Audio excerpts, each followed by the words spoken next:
1979 Vayalar award നേടിയ ഒരു നോവലാണ് യന്ത്രം. മലയാറ്റൂർ രാമകൃഷ്ണൻ എഴുതിയ ഒരു നോവൽ. സത്യം പറഞ്ഞാൽ ഈ നോവൽ എൻ്റെ ചെറുപ്പകാലത്ത് സ്കൂളിൽ പഠിക്കുമ്പോൾ ഞാൻ വായിച്ച ഒരു നോവലാണ്. അന്ന് വായിച്ചാൽ മനസ്സിലാകുന്ന ഒരു സബ്ജക്റ്റ് ഒന്നുമല്ല ഈ നോവലിൻ്റെതെങ്കിലും അന്ന് അങ്ങനെയൊക്കെ നോവൽ വായിക്കാറുണ്ട്. കൈ കിട്ടുന്ന പുസ്തകങ്ങളൊക്കെ വായിക്കുന്ന ഒരു സ്വഭാവമായിരുന്നു അന്ന് വേറെ ഉപാധികളൊന്നുമില്ലല്ലോ. വായിക്കാനായിട്ട് ലൈബ്രറികളും പുസ്തകങ്ങളും തന്നെ ഉണ്ടായിരുന്നുള്ളൂ സമയം കളയാനായിട്ട്. അത് അപ്രതീക്ഷിതമായി ഈ ഇടയ്ക്ക് എൻ്റെ കയ്യിൽ കിട്ടിയപ്പോൾ എനിക്ക് എന്തുകൊണ്ടോ അത് വായിക്കാൻ തോന്നി. അത് ഈ സമയത്തും അത് അത്രയും റെലവൻ്റ് ആണ്. 1979 വയലാർ അവാർഡ് കിട്ടിയ ഒരു നോവല് 2026 അതേപോലെ തന്നെ അതിലെ പ്രമേയം റെലവൻ്റ് ആണെന്നുള്ളത് എടുത്തു പറയേണ്ട ഒരു കാര്യമാണ്. ഈ യന്ത്രം എന്ന് പറഞ്ഞാൽ ഇത് ഭരണയന്ത്രത്തിനെയാണ് സൂചിപ്പിക്കുന്നത്. ഭരണയന്ത്രത്തിൽ കുടുങ്ങിപ്പോകുന്ന സാധാരണക്കാരനായ മനുഷ്യരെയും, സാധാരണക്കാരെന്ന് വെച്ച് കഴിഞ്ഞാൽ ഇതിലെ കഥാപാത്രം, കേന്ദ്ര കഥാപാത്രം സാധാരണക്കാരനായി സാധാരണ ഒരു വീട്ടിൽ ജനിച്ച ഒരാൾ ഉയർന്ന നിലയിൽ IAS കിട്ടി ഉയർന്ന ഒരു നിലയിലെത്തുകയാണ് കേരളത്തിൽ. അങ്ങനെയുള്ള ഒരാൾ, സത്യസന്ധനായിട്ടുള്ള ഒരാളാണ്.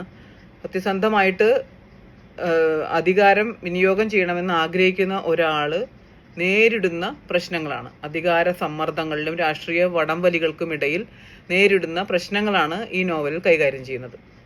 ഇത് വായിച്ചുകൊണ്ടിരിക്കുമ്പോൾ എനിക്ക് തോന്നി, ഇത് ഞാൻ അപ്രതീക്ഷിതമായി എടുത്തതാണെങ്കിലും ഇത് വളരെ ആപ്റ്റായിട്ടുള്ളൊരു സമയമാണ് ഇപ്പോഴും എന്ന് തോന്നി. അത്ര വർഷം മുമ്പ് എഴുതിയ ഒരു കഥയ്ക്ക് ഇപ്പോഴും ഒരു റെലവൻസ് ഉണ്ടാവുക എന്നുള്ളത് വളരെ അത്ഭുതകരമായ കാര്യമാണ്. അതായത് നമ്മളിപ്പോൾ പ്രശാന്ത് ബ്രോ, കളക്ടർ ബ്രോയുടെയും കോഴിക്കോട് കളക്ടറായിരുന്ന IAS പ്രശാന്തിൻ്റെയും അതുപോലെ തന്നെ IAS അശോക് കുമാർ സാറിൻ്റെയും ഒക്കെ ഇൻ്റർവ്യൂ വളരെ വൈറലായിട്ട് നടക്കുന്ന ഒരു സാഹചര്യമാണിത്. അതും കൂടി വെച്ച് നോക്കുമ്പോൾ നമുക്ക് കുറച്ചും കൂടി IASകാരുടെയും രാഷ്ട്രീയ സംവിധാനങ്ങളുടെയും ഒക്കെ ഒരു ചിത്രം പലയിടത്തു നിന്നുമായി കിട്ടുന്ന ഈ ഒരു സന്ദർഭത്തിൽ ഇത് അതിനേക്കാളുമൊക്കെ ആ ഒരു രംഗത്തിനെ പൊളിച്ചു കാട്ടുന്നുണ്ട്. അതിൻ്റെ കൂടെ തന്നെ ഈ കേന്ദ്ര കഥാപാത്രത്തിൻ്റെ സാധാരണ മനുഷ്യൻ്റെ ദാമ്പത്യ ജീവിതവും കുടുംബകാര്യങ്ങളും ഒക്കെ അതിൽ കൂടെ വരുന്നുണ്ട്. അത് മാത്രമല്ല, ഇത്രയും കോംപ്ലിക്കേറ്റഡ് ആയിട്ടുള്ള ഒരു സബ്ജക്റ്റ് കൈകാര്യം ചെയ്യുമ്പോഴും വളരെ ലളിതമായിട്ടാണ് അതിൻ്റെ ഭാഷ. നമുക്ക് ഒട്ടും ലാഗ് തോന്നുകയോ മടുപ്പിക്കുകയോ ചെയ്യില്ല.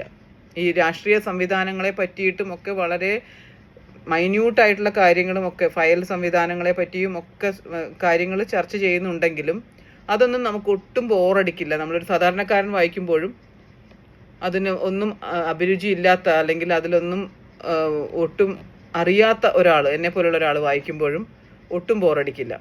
അപ്പോൾ എന്തുകൊണ്ടും ഇന്ന് നമ്മൾ മലയാളികൾ ഇപ്പോഴും വായിച്ചിരിക്കേണ്ട ഒരു നോവലാണ് യന്ത്രം എന്ന് തോന്നി. അതിനെപ്പറ്റി ഇവിടെ പറയണമെന്ന് തോന്നി. അപ്പോൾ എല്ലാവരും യന്ത്രം ഒന്നുകൂടി വായിക്കുക.